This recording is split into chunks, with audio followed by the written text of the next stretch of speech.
ETF index mutual funds నేర్చుకుని stock మార్కెట్లో రాణించాలనుకుంటున్నారా? వెంటనే ఈ నెంబర్కి కాల్ చేయండి. నమస్కారం. కార్తీక్ పురాణం 28వ అధ్యాయంలోకి వచ్చాం. అంబరీషోపాఖ్యానం వింటున్నాం. అంబరీషుడు ఇట్లా చెప్తున్నాడు. ఏంటి, మన దూర్వాసుని వెంట వచ్చినటువంటి సుదర్శన చక్రంతో అని చెప్తున్నాడు అనమాట. ఓ చక్రమా, ఆగు ఆగు, నీకు నమస్కారము. ఇతడు బ్రాహ్మణుడు, ఇతనిని చంపుట తగదు. నీకు వధ ముఖ్యం కాబట్టి ఉన్నంతలో నా శరీరాన్ని ఇస్తాను. ఈ బ్రాహ్మణుని విడిచిపెట్టు, లేకపోతే నాతో యుద్ధం చెయ్యి. నీవు హరి యొక్క ఆయుధము కనుక నాకు దైవానివి, అయినప్పటికీ నీతో యుద్ధం చేస్తాను కానీ నిన్ను బతిమలాడట్లేదు. క్షత్రియునకు బ్రహ్మయుద్ధమని విధించను కానీ బ్రహ్మ యుద్ధాన్ని విధించాడు కానీ యాచనని విధించలేదు. క్షత్రియుడు అన్నవాడు యుద్ధం చేయవలసిందే. నేను నిన్ను బతిమలాడటలేదు, వదులు లేదా యుద్ధం చెయ్యి అంటున్నాడనమాట. అయినను నీవు నాకు దేవతవు కనుక యాచించచ్చు, అయినా కూడా నువ్వు భగవంతుడివి, ఎందుకంటే విష్ణువు యొక్క ఆయుధానివి కాబట్టి నువ్వు కూడా విష్ణు సమాన స్వరూపుడివే. నేను నిన్ను యాచించవచ్చు, నువ్వు సమస్త భూతములకు అజేయుడవు. ఆ మాట నాకు తెలుసు, అయినా కూడా నా బాహుబలాన్ని చూడు. నాకు తెలుసు ప్రాణుల్లో ఎవ్వరూ నిన్ను జయించలేరు. చక్రాయుధానికి అడ్డం పడగలిగిన వాడు ప్రపంచంలో లేడు. అయినా కూడా నా వల్ల కాదు, అయినా నాకు తెలుసు ఆ విషయం. అయినా కూడా నా బాహుబలాన్ని కూడా నువ్వు చవిచూద్దు గాని. విష్ణువాది దేవతలందరూ నీ బలాన్ని నా బలమును కూడా చూతురుగాక. నిన్నిప్పుడే భూమి యందు పడవైచెదా. అట్టి అవస్థ చెందక ఇతనిని విడువు. అంటే క్షాత్రధర్మమైన యుద్ధానికే అంబరీషుడు తెగబడిపోయాడు. తనని కాపాడమని అడిగిన దూర్వాసుని అంతకుముందు శాపం ఇచ్చినా కూడా తనని కాపాడమని బతిమలాడుతున్నటువంటి దూర్వాసుడి కోసము తనకి ప్రత్యక్ష దైవ స్వరూపమైనటువంటి సుదర్శన చక్రాయుధంతో యుద్ధానికి పూనుకున్నాడు. నేను నిన్ను నేల మీద పడేస్తాను, నీ బలాన్ని నా బలాన్ని కూడా విష్ణువాది దేవాదులందరూ కూడా చూస్తురుగాక, కాబట్టి విడిచిపెట్టని అరుస్తున్నాడు. ఇంకా చెప్తున్నాడు, నీకు జీవించి ఉండి హరిహస్తమందు నివసించ కోరిక ఉన్న ఎడల నన్ను పాలించు, నా మాట విను, శరణాగతుడైన ఈ బ్రాహ్మణుణ్ణి విడిచిపెట్టు. నీకు బతకాలనుందా అని అడుగుతున్నాడు సుదర్శనుణ్ణి. రాజిట్లు గట్టిగట్టిగా పోరాటానికి సిద్ధపడుతుంటే అరుస్తూ చక్రం సంతోషించి ఎంతో సంతోషంతో రాజుని పరీక్షించవలైనన్న తలంపుతోటి కోపముతోటి ధూర్తంగా ఇట్లా పలికాడట. ఓ చక్రం అన్నాడు ఇట్లా, ఓ రాజా, తెలియనా నీకు తెలుసా అన్నాడు. మధుకైటపులనే రాక్షసుల్ని విష్ణుమూర్తి సంహరించాడంటే నేను నాతోటి సంహరించాడు.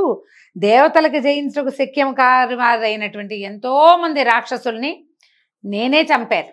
విష్ణువుతోటి విడవబడి నేను చంపాను, ఆ శక్తి అంతా నాదేని చెప్తున్నాడు అనమాట. కోపంతో కూడిన ఈ దూర్వాసుడి మొహం చూడ్డానికి ఎవడైనా సమర్థుడున్నాడా? ఇట్టి దూర్వాసుడు శంకర బ్రహ్మల యొక్క తేజోధారి అయినను ఇప్పుడు ఇటు అవస్థను నా వల్ల పొందాను కదా. ఎందుకంటే బ్రహ్మ నుంచి జన్మించినటువంటి ఈయన దూర్వాసుడు బ్రాహ్మణుడు, రుద్రాంశ సంభూతుడు. 2 తేజస్సులు ఉన్నాయి, బ్రహ్మ తేజస్సు, రుద్ర తేజస్సు 2 ఉన్నాయి. ఇప్పుడు చూడు ఇట్లా కాళ్ళు పట్టుకుని బతిమలాడే స్థితి వచ్చింది. అది నా వల్ల వచ్చింది. శంకరుని వలన క్షత్రియ సంహారకమైన తేజస్సు సంభవించింది. ఆ తేజస్సు నాకంటే అధికం కాదు, బ్రహ్మ తేజస్సు కూడా నాకంటే గొప్పది కాదు.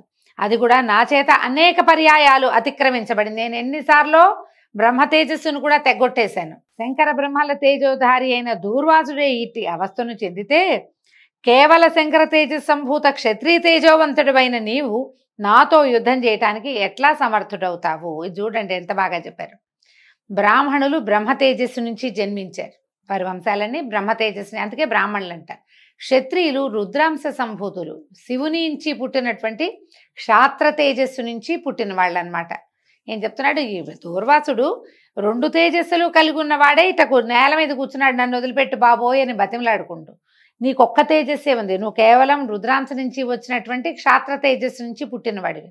నువ్వు నన్నేం చేస్తావు? నువ్వు నన్నేం చేయలేవు. క్షేమం కోరినవాడు బలవంతుడితో సంధి చేసుకోవాలి అని ఇలా చెప్పబడింది. న్యాయం అది.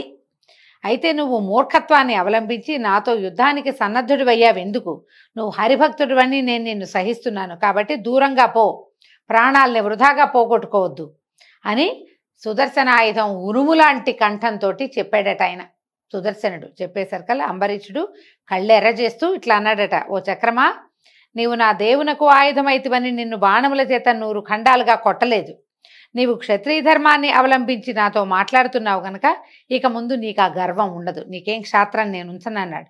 నీ గర్వాన్ని నశింపజేసే బాణాలు నా చేతిలో ఉన్నాయి. నేను బ్రాహ్మణుల యందును, దేవతల యందును, స్త్రీల యందును, జ్ఞాతుల యందును, గోవుల యందును బాణములు వదలను. నీవు క్రూరుడవైనను దేవుడు అవటం చేత ఇంతవరకు ఉపేక్షించాను. నీవు దేవత్వాన్ని వదులుకొని క్షత్రియత్వంతో కూడి నా ముందు నిలిచి అగ్నితో సమానమైన వేడి కలిగిన నా బాణాలని సహించు, చూద్దాం. ఇట్లని ఏం చేశాడట అంబరీషుడు 24 బాణాలని ఆ చక్రం యొక్క పాదాల మీదకి విడిచిపెట్టాడు. ఇంతకీ సుదర్శనాయుధం లోయించి మాటలు వస్తున్నాయి. ఆయన స్వరూపధారిగా కనపడలా, అది తిరుగుతోంది చక్రం. ఆ పళ్ళలోంచి నిప్పులు వస్తున్నాయి.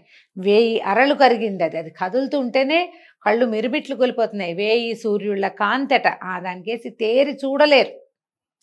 కంటికి శ్రమ కలిగించేటువంటి లక్షణం కలిగింది అది. అందులోంచి ఉరుముల్లాంటి శబ్దాలతో మాటలు వస్తున్నాయి కానీ ఆయన స్వరూపంగా కనపడలేదు. అందుకని అంబరీషుడు ఏమంటున్నాడు, నువ్వు దైవత్వాన్ని విడిచిపెట్టి, ఈ శక్తిని విడిచిపెట్టి స్వరూపంలో కనపడు, అప్పుడు నీ సంగతి చెప్తానని 24 బాణాలు వేశాడు. ఈ రకంగా క్షాత్ర పౌరుషంతో కూడిన రాజును చూసి చక్రం, సుదర్శన చక్రం నవ్విందట. హాహాహా అని ఉరుములాంటి శబ్దంతో నవ్వు వినపడింది. నవ్వుతూ, ఓ రాజా, నీ సంరక్షణ కోసమే హరి నన్ను పంపాడు. నిన్ను శరణాగతుడైన ఈ బ్రాహ్మణుని కూడా వదిలిపెట్టాను, సుఖంగా ఉండు అని చెప్పి ధనుర్బాణాలతో కూడి ఉన్న రాజుని స్వరూపంతో కౌగలించుకున్నాడంట సుదర్శన స్వామి. కౌగలించుకుని భూమి యందు నేల మీద నమస్కారం చేశాడట. నువ్వు భక్తుడివి, భగవంతుడు ఎంత గొప్పవాడో భాగవతోత్తముడు అంత గొప్పవాడని ఆయనకి నమస్కారం చేశాడు. ఇట్లా విధేయుడుగా కనపడినటువంటి ఈ చక్రాన్ని చూసి రాజు ఇట్లా అన్నాడట, సంసార మధ్యలో సంచరించే పురుగునైన నేనెక్కడ, హరి యొక్క హస్తమందు ప్రకాశించడి నీవెక్కడ, ఇట్లు తెలిసి కూడా నీతో యుద్ధమునకు సన్నద్ధుడైన నా తప్పును సైరించుము. నేను నిన్ను తిరస్కరించి విజృంభించి యుద్ధమునకు సమాధానపడితిని.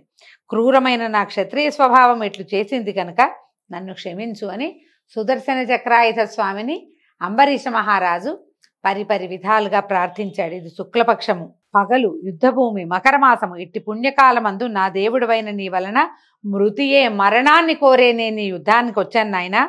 భగవద్గీత యందు చెప్పబడినటువంటి ఒక ప్రత్యేకమైన వాక్యాలు చెప్తున్నారు. ఉత్తరాయణంలో శుక్లపక్షమందు పగలు మరణించిన వాళ్ళు అర్చిరిది మార్గాల్లో పోయి బ్రహ్మపదాన్ని చేరుతారని చెప్పబడింది. కాబట్టి ఈ కార్తీక శుద్ధ ద్వాదశి నాడు వెళ్ళిన దూర్వాసుడు మాఘమాసానికి తిరిగి వచ్చాడట. కార్తీకం తర్వాత మార్గశిరము, పుష్యము, మాఘము 3 మాసాలు. ఈ పరిగెడుతున్నటువంటి దూర్వాసుడు కార్తీక శుద్ధ ద్వాదశి నాడు మొదలుపెట్టాడు చక్రాయుధం నుంచి పరిగెత్తడం. అంతా తిరిగి తిరిగి తిరిగి మాఘమాసంలో మళ్ళీ చేరాడట ఈయన దగ్గరికి. జ్వాలల చేత భయంకరము, దేవదానులకి భరించలేనిటువంటి 100 మెరుపుల కంటే అధికమైన కాంతి కలది అయినటువంటి నీ రూపమును సాధారణ ఒక గవ్వపాటి చేయని వాడని నేనెట్లా సహిస్తాను తండ్రి. సహస్రాగ్నియుతమైన రవిబింబంలాగా 1000 సహస్రారాలని ధరించేటువంటి సమస్త సంహారక శక్తివి అయినటువంటి నీ రూపంతో యుద్ధం చేయటానికి నేనెట్లా శక్తున్నవుతాను. కోరలతో కూడి భయంకరము, 10 దిక్కుల యందు అగ్నులను బయలుపుచ్చుతున్నటువంటి నీ యొక్క దంతపు దెబ్బను దేవుడు గాని రాక్షసుడు గాని అసలు ఇంకెవ్వడైనా గాని సహించగలడా. మెరుపులు, సూర్యుని కిరణజాలములు మొత్తములైన భయంకరాకారాలు ధరించి వచ్చినా కూడా నీ తేజస్సుని తిరస్కరించలేవు. విష్ణువు భయంకరాకారమైన నిన్ను ఆశ్రయించి నిన్ను ధరించి 3 లోకములను పరిపాలించుతున్నాడు. నీతో విరోధించిన ఎడల దేవతలు గాని దానవులు గాని అన్యులు గాని నిన్ను జయించలేరు. దైత్యులను చంపవాడవు, భక్తులను పాలించువాడవు, విష్ణువు యొక్క కాంతి చేత ప్రకాశించుతున్నవాడవు, ప్రాణ గమన కష్టమును హరించువాడవు అయినటువంటి నీకు పరిపరి విధాలా నమస్కారం చేస్తానని ఆ సుదర్శన చక్రాయుధాన్ని ఎన్నో విధాలుగా ప్రార్థించాడు అంబరీషుడు. నిన్ను గెలుద్దామని కాదు, నీ చేతిలో సంహరింపబడదామని యుద్ధానికి వచ్చాను తండ్రి. ఎందుకంటే ఈ కాలంలో మరణించిన వాళ్ళు యుద్ధరంగంలో మరణిస్తే బ్రహ్మపదాన్ని పొందుతారు, నాకు మోక్షం వస్తుందని యుద్ధానికి సిద్ధపడ్డాను అని చెప్పి ఎన్నో విధాలుగా ప్రార్థనలు చేసి స్తుతించి భూమి మీద పడి పాద నమస్కారం చేశాడు. సాష్టాంగ నమస్కారం చేస్తున్నటువంటి ఈ మహారాజు అంబరీష మహారాజుని లేవదీశాడట సుదర్శనుడు. లేవదీసి అతన్ని కౌగులించుకున్నాడు. ఇట్లా అన్నాడు, ఈ చక్రస్తోత్రాన్ని అంటే ఈ అంబరీషుడు చేసినటువంటి చక్రస్తోత్రాన్ని 3 కాలాల్లో పఠించువాడు ఆపన్ముక్తుడై చిరతర సుఖాల్ని పొందుతాడు. కలియుగంలో ఈ అధ్యాయాన్ని ఒక్కసారైనా వినేవాళ్ళు అనేక భోగాలు పొంది మోక్షాన్ని పొందుతారని ఇది ఆ సుదర్శన చక్రాయుధ స్వామి కాదు, అత్రి మహాముని అగస్త్య సంవాదంలో చెప్పబడిందనమాట. ఆయన భక్తుడికి ప్రాణదానం చేసినటువంటి భగవంతుడి యొక్క ఆయుధం. ఈ భక్తుడు తనిచ్చిన మాట కోసం మరణించటానికి కూడా సిద్ధపడ్డాడు.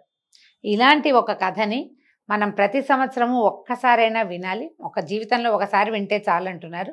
ప్రతి సంవత్సరం ఏటా కార్తీక పురాణంలో ఇది కనపడుతుంది. ఈ రకంగా అంబరీషుణ్ణి చక్రాయుధ స్వామి రక్షించి అతనికి శరణిచ్చి, నిన్ను నేనేం చేయను, బ్రాహ్మణుణ్ణి నేనేం చేయను అని చెప్పేసి మళ్ళీ విష్ణు సన్నిధానానికి వెళ్ళిపోయాడండి. దీంతో 28వ రోజు పారాయణ పూర్తయింది.